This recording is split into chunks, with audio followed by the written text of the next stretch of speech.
morning. So ngayon naman guys, sa mga basic skills, fundamentals po ng negosyo po natin in global, is that after mo mag-prospect, first, nalaman mo na yung need ng kaibigan mo or ng prospects mo, ang next step naman is invitation. Okay? Marami po nagkakamali, ang akala po nila sa invitation, ito lang yung presentation. Marami po nagkakamali na nag-invite pa lang, nag-explain na agad, nagbibilog-bilog na agad. Which is, that's not actually right. Hindi siya tama. Bakit? Kasi sa invitation, i-invite pa lang siya kasi the presentation. So, depende probably sa situation. Pero most of the time, most often than not, okay? Kapag nag-i-invite ka, your job is to invite that person to see the presentation. Hindi the point na i-invite mo pa lang. Kaya ina-explain mo na. Kaya sa invitation, pwede natin pong gawin na. Pwedeng online, pwedeng offline, pwedeng phone invitation. Pero unahin po natin yung offline invitation. Kunyari, kung sa ating offline, hindi online, hindi siya po internet. Okay? Kung sa ating offline, personal invitation. Ngayon guys, alam mo na, at kailangan bago ka mag-invite, dapat alam mo na yung information ng prospect mo, alam mo na yung need na prospect mo na siya ng ayos. Na-apply mo na tama yung prospecting or yung form. Ngayon guys, based dun sa kailangan ng prospect mo, kunwari nga, yung na-invite or na-prospect mo yung kaibigan mo, way back at elementary days, tapos yung nalaman mo yung nanay niya pala, merong sakit. So with that information, pwede mo na siyang invite. And probably guys, after mo siya mag-prospect, ang invitation, normally, it will run out for about 24 to 48 hours. Example, nalaman mo yung mga kaibigan mo, yung nanay niya merong sakit, o maring, friend, na-mention mo before sa akin, tawagan mo kunyari, tawagan mo. Na-mention mo before, na yung nanay mo pala merong sakit. Alam mo, friend, meron kaming health and wellness program.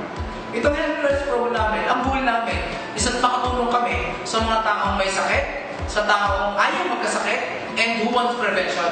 Ngayon parang, since ikaw naman hindi naman iba sa akin, okay? And malapit ka sa puso ko, Mare. Gusto kong ikaw yung unang makinabang sa aming program. Ngayon, Mare, kailan ka ba available?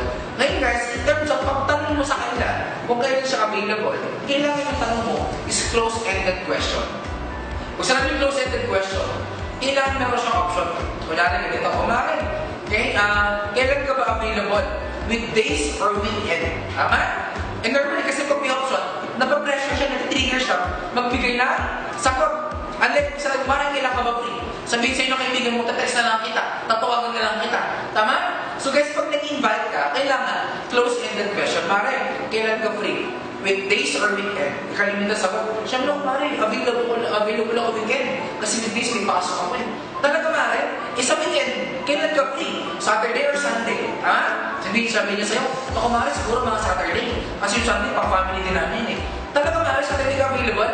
Mare, nung oras ka available, nung oras ka convenient? Alauna o alas 3? Tama? So guys, need that. Sabihin niyo sa'yo, Mare, siguro mga alas 3 na lang. Kasi naglilis pa ako ng bahay ng early after lunch. Tama? So guys, dahil nag-sold out yung invitation, saka mo siya, may invite niyo pwedeng sa office, okay, for a table presentation, pwedeng centering, or yung seminar po natin, pwedeng yung tinatawag po natin na one-on-one. In terms of invitation po, meron po dalawang uri ng prospects, okay? It can be negative, or it can be positive. Isa lang yung negative, hindi po ng mga tao na close-minded, hindi mga ayaw ko ng seminar, ito yung probably very stiff yung kanilang schedule, hindi po ng tao na hindi mo siya mapapopo ng 2 oras sa seminar. So para po sa mga negative yung prospect, paano mo sila invite? Invite ko sila probably sa one-on-one. Kasi dito kalimitan yung mga negosyante yan, ito yung mga top executives, ito yung mga company owners, ito yung mga supervisors, ito yung mga big bosses. And normally guys, pag ganyan yung mga prospect ko, hindi talaga sila fitted umattend ng seminar. Kasi kalimitan ng isip ng mga yan, busy sila, tapos hindi nila probably ma-absorb yung culture. Kasi yung legacy sa natin yung pride nila is medyo may konting taas. Bakit? Kasi guys, because of their position or ego status, okay? Pag sinabing mga negative, paano mo sila invite? Invite mo sila probably for one-on-one. Okay? Pwedeng sa office, pwedeng sa coffee shop, pwedeng sa table presentation, pwedeng mong puntahan sa bahay. So guys, para po sa mga taong medyo close-minded, din po yung mga invitation or presentation na pwede mo silang invite, okay? And then, para po sa mga taong positivity, kaibigan mo na close sa'yo, hindi mo na hindi makakaintindi sa'yo, ito yung medyo maraming time. So guys, pwede mo silang invite sa seminar. Okay? Ngayon guys, again, sa invitation is far different sa presentation. Invitation, you will only sell the appointment kung kailan kayo makikita or kung kailan kayo mag-uusap.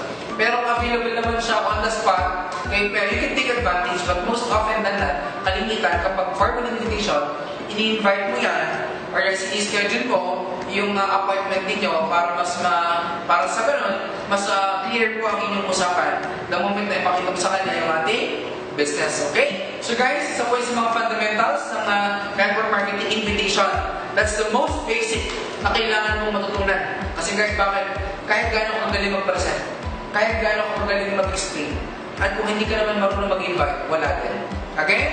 You have to invite people. This invitation, business. Is that clear? So guys, upon invitation, okay? Yun nga lang guys, sabi nga, hindi naman lahat pupunta. Pero guys, invitation is numbers game. Okay? So guys, so nasa training, I'll be discussing po yung mga invitation techniques. Okay? Para mas matunan po ninyo ano ba yung tamang pag-invite. Okay? So guys, that's all. And more power po sa inyo lahat and God bless you.